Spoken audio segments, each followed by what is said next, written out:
T.S.. Singhdeo जी, नमस्कार। Jitendra Singh ji, Niranjan Patnaik ji, Narasimha Mishra ji, RC कुंटिया जी, भक्तचरण दास जी, जगन्नाथ पटनायक जी, जयदेव जैना जी, प्रसाद हरिचंद्रन जी, तारा प्रसाद भानुपति जी, Sushmita Dev ji, party के हमारे सब नेता कार्यकर्ता, प्रदीप माझी जी, धन्यवाद। एनएसयूआई, यूथ कांग्रेस, सेवा दल, महिला कांग्रेस के हमारे सब लोग, प्रेस के हमारे मित्रों, भाइयों और बहनों, आप सबका यहां बहुत बहुत स्वागत। दूर दूर से आप आए हैं, इसके लिए आप सबको बहुत बहुत धन्यवाद।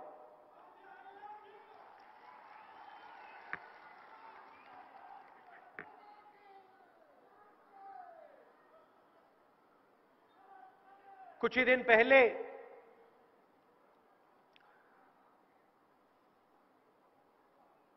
पाकिस्तान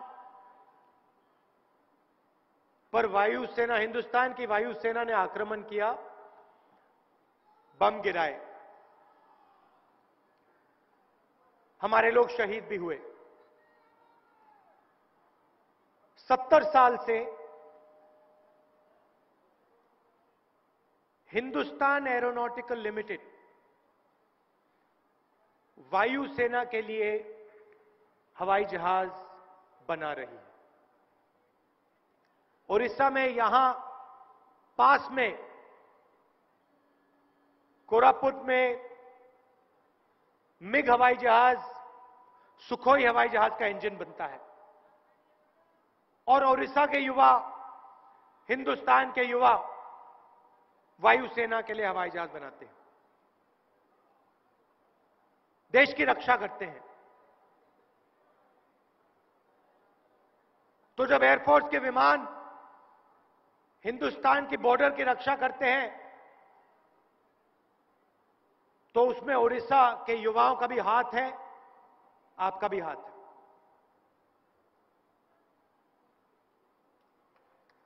प्रधानमंत्री देशभक्ति की बात करते हैं,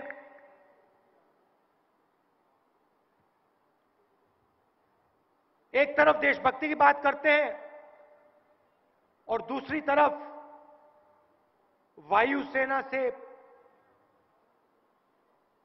पैसा लेकर अपने मित्र अनिल अंबानी को देते हैं। अब देखिए, एचएएल 70 साल से हवाई जहाज बना रही है, अनिल अंबानी ने हवाई जहाज कभी बनाया नहीं। एचएएल पर कोई कर्जा नहीं,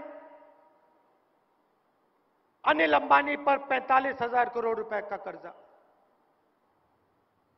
यूपीए सरकार ने निर्णय लिया था कि राफेल हवाई जहाज एचएएल बनाएगा। 126 हवाई जहाज, 526 करोड़ रुपए एक हवाई जहाज के लिए डिसीजन लिया गया। चौकीदार जी प्रधानमंत्री बनते हैं, चौकीदार जी प्रधानमंत्री बनते हैं और वही हवाई जहाज जो 526 करोड़ का है, उसे नरेंद्र मोदी 1600 करोड़ रुपए के लिए खरीदता है। क्यों खरीदता है? क्योंकि वो अनिल अंबानी को 30,000 करोड़ रुपए देना चाहता है। फ्रांस का राष्ट्रपति कहता है, हमें तो नरेंद्र मोदी ने साफ कह दिया था, अगर फ्रांस का हवाई जहाज खरीदना है तो एचएएल हवाई जहाज नहीं बनाएगी, अनिल अंबानी को कॉन्ट्रैक्ट देना है। हवाई जहाज फ्रांस में बनेगा, फ्रांस की सरकार को, कंपनी को जरूर ज्यादा पैसा मिलेगा, मगर ओडिशा के युवाओं को रोजगार नहीं मिलेगा। डिफेंस मिनिस्ट्री के कागज हिंदू अखबार में छपते हैं। डिफेंस मिनिस्ट्री के अफसरों ने, एयरफोर्स के अफसरों ने उन कागजों में साफ लिखा है कि नरेंद्र मोदी ने स्वयं नया कॉन्ट्रैक्ट तैयार किया। नरेंद्र मोदी ने स्वयं हिंदुस्तान की नेगोशिएटिंग टीम को परे किया। नरेंद्र मोदी ने स्वयं अनिल अंबानी को 30,000 करोड़ रुपए दिया। चौकीदार, ये सच्चाई है भाइयों और बहनों। आपकी जमीन की लड़ाई हम लड़े,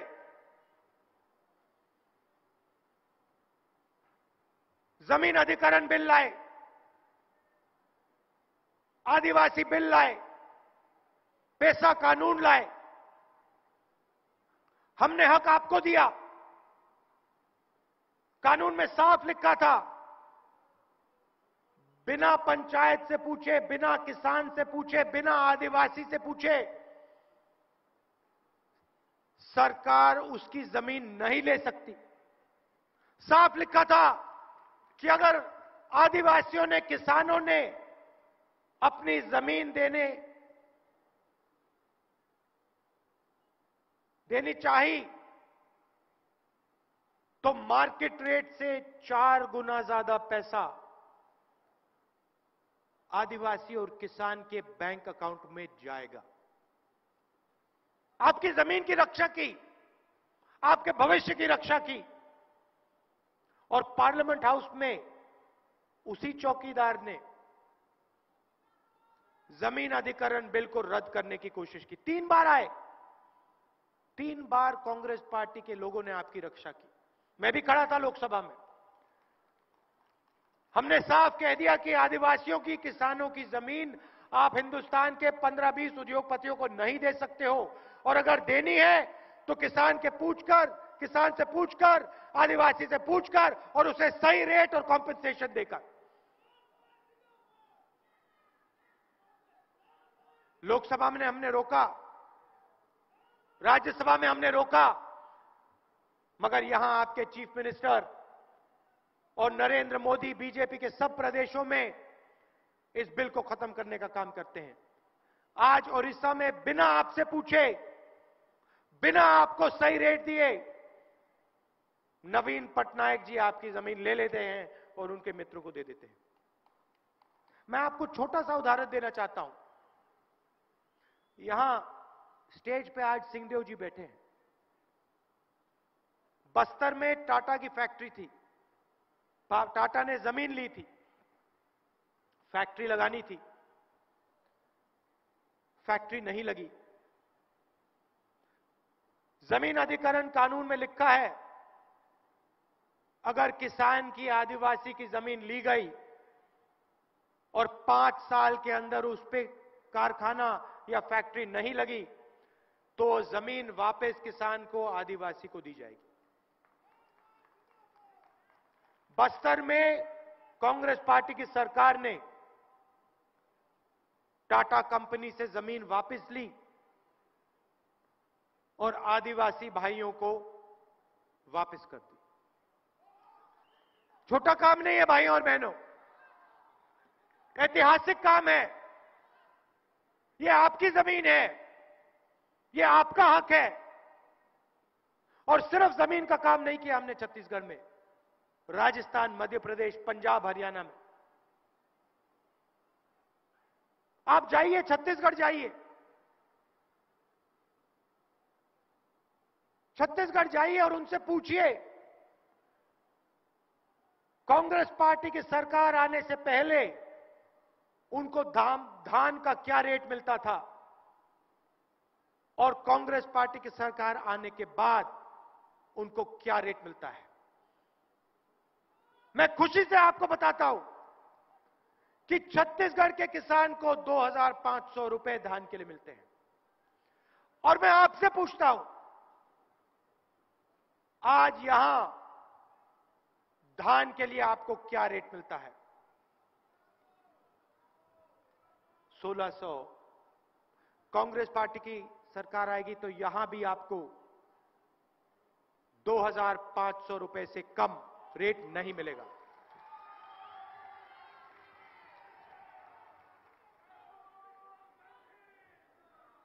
₹3.5 करोड़ रुपए नरेंद्र मोदी जी ने 15 लोगों का कर्जा माफ किया है। हिंदुस्तान के सबसे अमीर उद्योगपति अनिल अंबानी पर 45,000 करोड़ रुपए का कर्जा है। नीरव मोदी 35,000 करोड़ रुपए लेके भाग गया।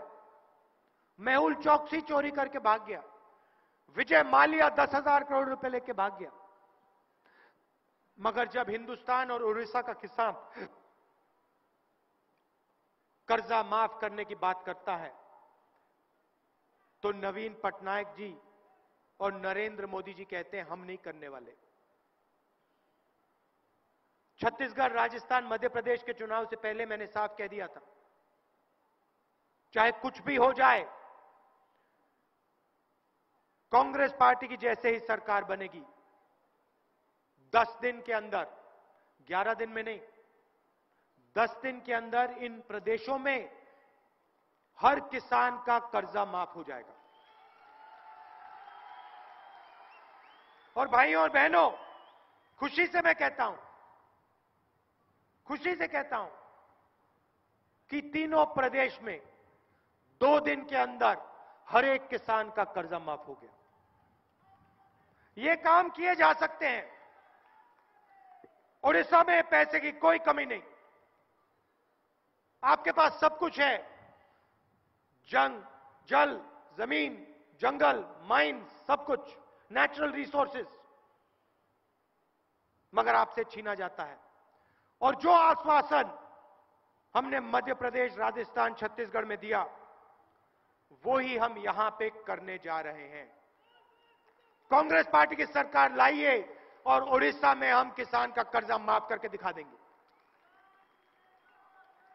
समय नहीं लगेगा भाइयों और बहनों।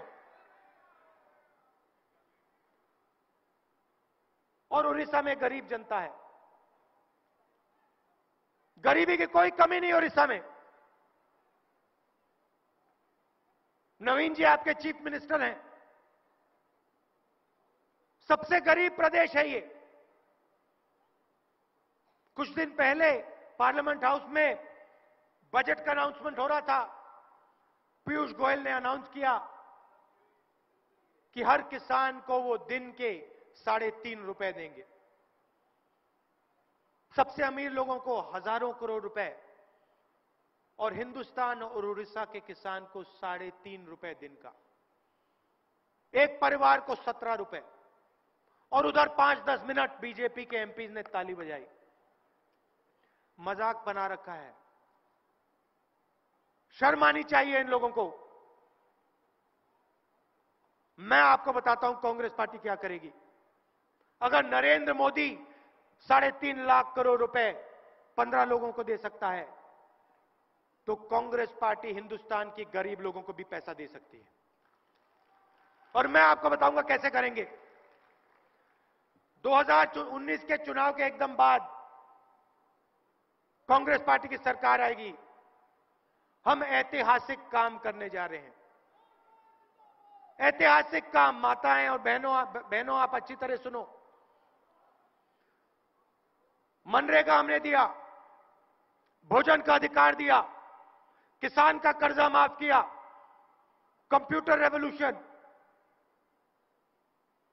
ये सब हमने काम करके दिया है। अब हम ऐतिहासिक काम करने जा रहे हैं। हमने निर्णय ले लिया है कि हिंदुस्तान के हर व्यक्ति को, गरीब व्यक्ति को हम गारंटीड मिनिमम इनकम देने जा रहे हैं। मतलब हर गरीब व्यक्ति को गारंटी करके कम से कम आमदनी कांग्रेस पार्टी उसके बैंक अकाउंट में सीधा डाल देगी।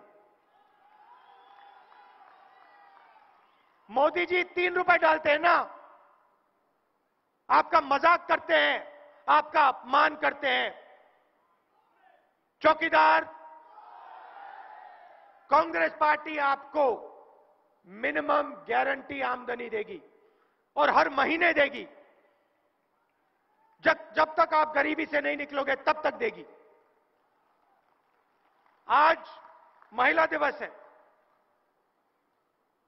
मैं उड़ीसा की महिलाओं को, देश की महिलाओं को बधाई देता हूं। और हमने अपने मैनिफेस्टो में उड़ीसा की महिलाओं के लिए कुछ निर्णय लिए हैं। मैं थोड़ा सा आपको बताना चाहता हूं। सबसे पहला काम शिक्षा का, चाहे वो टेक्निकल एजुकेशन हो, स्कूल में शिक्षा हो, कॉलेज में शिक्षा हो, मेडिकल एजुकेशन हो, कोई भी प्रकार का हायर एजुकेशन हो, उड़ीसा की हर लड़की को, हर महिला को मुफ्त में उड़ीसा की सरकार शिक्षा देगी।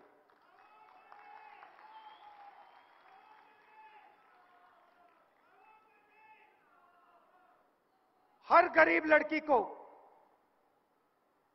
शादी के लिए फाइनेंशियल असिस्टेंस दिया जाएगा।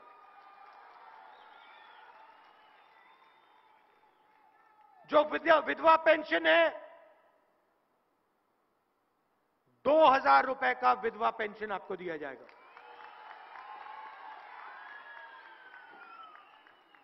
हर पंचायत में एक स्पेशल ऑफिसर जो महिलाओं के लिए वहां पोस्ट किया जाएगा। महिलाओं पे अत्याचार होता है। यहां पे पास में दलित महिला का बलात्कार हुआ, सरकार ने कोई एक्शन नहीं लिया। हम हर पंचायत में महिलाओं के लिए एक स्पेशल ऑफिसर पोस्ट करेंगे। और जो हमारी महिलाएं एंटरप्रेन्योर्स हैं, जो छोटा बिजनेस चलाती हैं, जो समूह चलाती हैं, उनके लिए एक फाइनेंशियल कॉर्पोरेशन जो उनकी मदद करेगा और उनका जो छोटा बिजनेस है, मिडिल साइज बिजनेस है, उसके लिए पूरी की पूरी मदद उड़ीसा की महिलाओं को मिलेगी। अंत में मैं आपसे कहना चाहता हूं, बहुत साल हो गए, नवीन पटनायक जी यहां पे चीफ मिनिस्टर हैं। सबसे गरीब प्रदेश है। 4-5 अफसर आपके प्रदेश को चलाते हैं। आदिवासियों की आवाज, दलितों की आवाज, मजदूरों, किसानों, गरीबों की आवाज से सरकार नहीं चलती। सरकार 4-5 अफसर चलाते हैं। पूरा का पूरा फायदा नवीन पटनायक जी के मित्रों का होता है। बड़े बड़े बिजनेस चलाते हैं, प्राइवेट हवाई जहाज में उड़ते हैं। हम उड़ीसा की जनता की सरकार बनाना चाहते हैं, आदिवासियों की सरकार बनाना चाहते हैं, कमजोर लोगों की, छोटे दुकानदारों की सरकार बनाना चाहते हैं, मजदूरों की, माताएं बहनों की सरकार बनाना चाहते हैं। और हम चाहते हैं कि विधानसभा में चीफ मिनिस्टर ऑफिस में आपकी आवाज सुनाई दे। हम आपको मन की बात नहीं बताना चाहते हैं, हम आपकी मन की बात सुनकर सरकार चलाना चाहते हैं। आप यहां आए, आप सबको दिल से मैं बहुत बहुत धन्यवाद करना चाहता हूं। दूर दूर से आप आए और इतनी प्यार से आपने मेरी बात सुनी। बहुत बहुत धन्यवाद। नमस्कार, जय हिंद।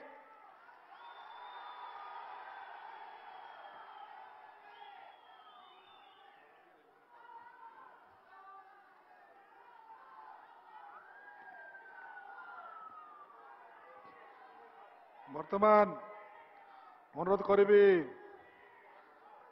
वर्किंग प्रेसिडेंट पूर्वतन विधायक रामचंद्र खाड़ा महोदय को से धन्यवाद अर्पण करेंगे।